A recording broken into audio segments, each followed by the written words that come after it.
tenaga kerja adalah masalah yang sangat kompleks dan besar. Kondisi kerja yang baik, kualitas output yang tinggi, upah yang layak, serta kualitas sumber daya manusia adalah persoalan yang selalu muncul dalam pembahasan tentang tenaga kerja, di samping masalah hubungan industrial dan pekerja dengan dunia usaha.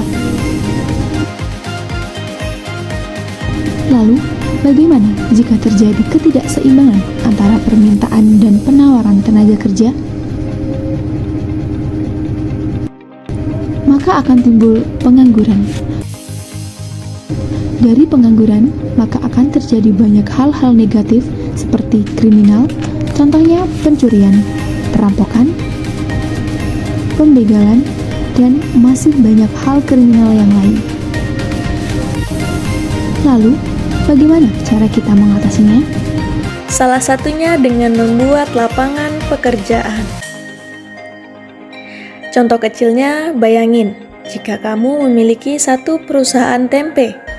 Pada awalnya, kamu membangun perusahaan tersebut hanya dengan satu orang sahabatmu. Jadi, kamu membangun perusahaan tersebut hanya berdua. Jika tempemu laku dan perusahaanmu semakin membesar, maka kamu dan sahabatmu tidak lagi dapat melakukan produksi tempe hanya berdua karena banyaknya permintaan. Sehingga kamu akan mencari karyawan yang dapat membantumu untuk memproduksi tempe di pabrikmu. Setidaknya perusahaanmu dapat mengurangi sedikit jumlah pengangguran di daerah tempat tinggalmu. Untuk merubah dunia, kamu bisa memulainya dengan melakukan langkah-langkah kecil. Karena untuk mencapai suatu tujuan, kamu perlu memulai dengan satu langkah yang akan dilanjutkan dengan satu langkah berikutnya. Saat ini, kamu hanya perlu memulai.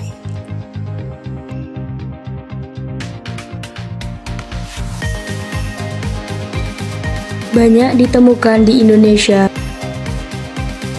bahwa penempatan posisi kerja terkadang tidak sesuai dengan kualifikasi tenaga kerja tersebut. Seperti pegawai teller bank, ternyata dia adalah sarjana kebidanan atau yang memang tidak memiliki kualifikasi di bidang tersebut.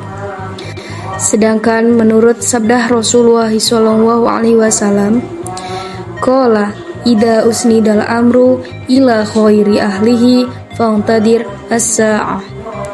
Jika urusan diserahkan bukan kepada ahlinya, maka tunggulah kehancuran itu.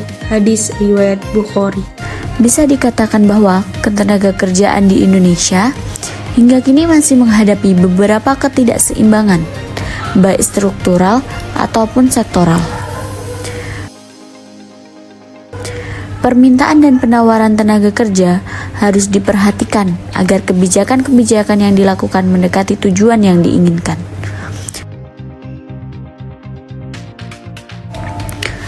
Penempatan posisi kerja harusnya ditempatkan sesuai dengan keahlian yang dimiliki.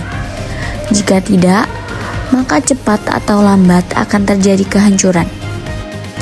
Perusahaan atau yang menerima tawaran kerja harus menyesuaikan dengan keahlian yang dimiliki, sehingga setiap pekerja akan bekerja sesuai dengan bidangnya.